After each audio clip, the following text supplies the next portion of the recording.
صدر ٹرمپ جو بار بار ایران کو کہہ رہا ہے کہ ایران امریکہ کے ساتھ ڈیل کر لے، مگر سچ یہ ہے کہ امریکہ خود ایران کے ساتھ ڈیل نہیں کرنا چاہتا ہے۔ لیکن کیوں؟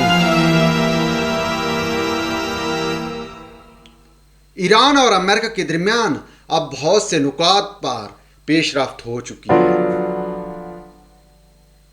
اور کچھ گھنٹے پہلے تک یہی کہا جا رہا تھا کہ ایران اور امریکہ کے درمیان بہت جلد معاہدہ ہو جائے گا۔ لیکن عین وقت پر صدر ٹرمپ کی جانب سے ایک نیا مطالبہ سامنے آیا ہے، جس کی وجہ سے ایران اور امریکہ کے درمیان ہونے والی ڈیل ایک بار پھر خطرے سے دوچار ہو چکی ہے۔ صدر ٹرمپ کی جانب سے مطالبہ کیا گیا ہے کہ قطر، سعودی عرب، پاکستان، ترکیہ، اردن ابراہیمی معاہدوں میں شامل ہو جائیں، جبکہ پاکستان کا اس حوالے سے واضح طور پر موقف ہے کہ وہ کسی صورت بھی اسرائیل کو تسلیم نہیں کرے گا۔ سعودی عرب کا بھی یہی موقف ہے کہ فلسطینی ریاست کے حل تک اسرائیل کے ساتھ کسی بھی قسم کے تعلقات نہیں بڑھائے جا سکتے ہیں، جس کے بعد واضح طور پر یہی نظر آ رہا ہے کہ ایران اور امریکہ کے درمیان ہونے والی ڈیل ایک بار پھر خطرے سے دوچار ہو چکی ہے۔ لیکن صدر ٹرمپ کی جانب سے ایسا کیوں کیا گیا ہے؟ گارڈین کے مطابق یہ سب کچھ ایران کو سفارتی طور پر گھیرنے کی کوشش ہے، جبکہ ایران اس تمام تر معاملے کو کنٹراڈکٹری کہہ رہا ہے۔ 28 فروری کو جب امریکہ کی جانب سے ایران پر حملہ کیا گیا تو اس وقت امریکہ اور اسرائیل کا یہی موقف سامنے آیا تھا کہ وہ ایران کی عوام کو آزادی دلانے کے لیے یہ حملے کر رہے ہیں۔ بنیادی طور پر مقصد یہی تھا کہ ایران کے اندر رجیم چینج لانا، اور اس حوالے سے ایران پر حملے کیے گئے اور ایران کی ٹاپ لیڈرشپ کو شہید کر دیا گیا، اور ایرانی حکام کے مطابق اسرائیل اور امریکہ کی جانب سے ہونے والے ان حملوں کے نتیجے میں کم از کم ایران کا $270 ارب کا نقصان ہوا ہے۔ لیکن اب بھی ایران اور امریکہ کے درمیان معاملات اسی طرح ہیں، مگر یہاں پر امریکہ ایران کے ساتھ ڈیل کرنا چاہ رہا ہے۔ وہ جو رجیم چینج کی کہانیاں تھیں، وہ جو رضا پہلوی کے سر پر اسرائیل نے ستمبر 2024 کو تاج رکھا تھا، وہ سب باتیں اب ماضی کا قصہ بن چکی ہیں۔ حالانکہ آج بھی صورتحال یہ ہے کہ ایران میں پابندیاں موجود ہیں۔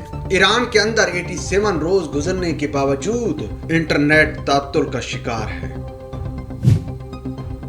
روزانہ کی بنیاد پر ایران کے اندر حکومت مخالف لوگوں کو پھانسیاں دی جا رہی ہیں،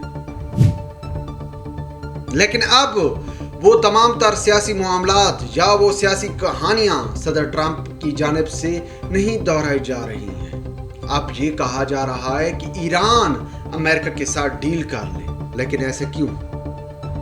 اس کے پس پردہ مقاصد کیا ہو سکتے ہیں؟ تو آپ کے ساتھ شیئر کرتے چلیں کہ بنیادی طور پر ایران اور امریکہ کے درمیان جو جنگ شروع ہوئی ہے، اس کے پیچھے تیل کے مفادات ہیں۔ ایران اور امریکہ کے درمیان جس وقت جنگ شروع ہوئی تو اس کے بعد دنیا بھر میں تیل کی قیمتوں میں کئی گنا اضافہ ہوا ہے۔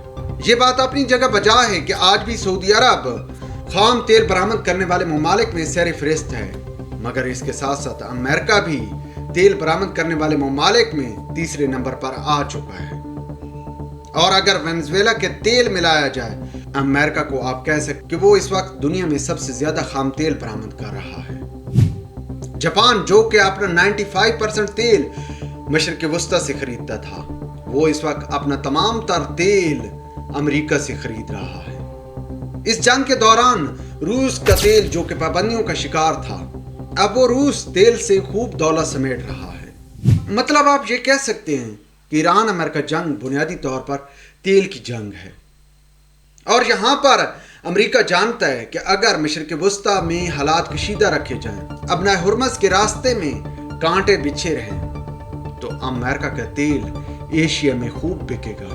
اسی لیے تو ٹرمپ ایک جانب ایران کے ساتھ معاہدے کی بات کرتا ہے، اور جب معاملات معاہدے کی طرف جاتے ہیں بہت سے نکات پر پیش رفت ہو جاتی ہے تو ٹرمپ کی جانب سے ایک نیا مطالبہ سامنے آ جاتا ہے۔ اب اگر ایران اور امریکہ کے درمیان معاہدہ ہو جائے تو لازمی بات ہے مشرق وسطی میں امن قائم ہو جائے گا، اور جو اس وقت امریکہ سے جو ممالک تیل خرید رہے ہیں وہ دوبارہ مشرق وسطی سے خریدنا شروع کر دیں گے۔ اس کے بعد امریکہ کے تیل کو کون پوچھے گا؟ اسی لیے امریکہ چاہتا ہے کہ مشرق وسطی کے اندر امن قائم نہ ہو۔ اب اس حوالے سے جو ٹرمپ کی جانب سے نیا شوشہ چھوڑا گیا ہے یا جو نیا مطالبہ سامنے آیا ہے، اس حوالے سے امریکن اخبار تو کہتا ہے کہ بنیادی طور پر یہ سیکیورٹی فریم ورک کے لیے کیا جا رہا ہے، جبکہ گارڈین کا لکھنا ہے کہ امریکہ ایران کے ساتھ ڈیل نہیں چاہتا ہے۔ ایران سمجھ رہا ہے کہ ایران کو صرف سفارتی طور پر کمزور کرنے اور گھیرنے کی کوشش کی جا رہی ہے، اور ایران اس کو کنٹراڈکٹری قرار دے رہا ہے۔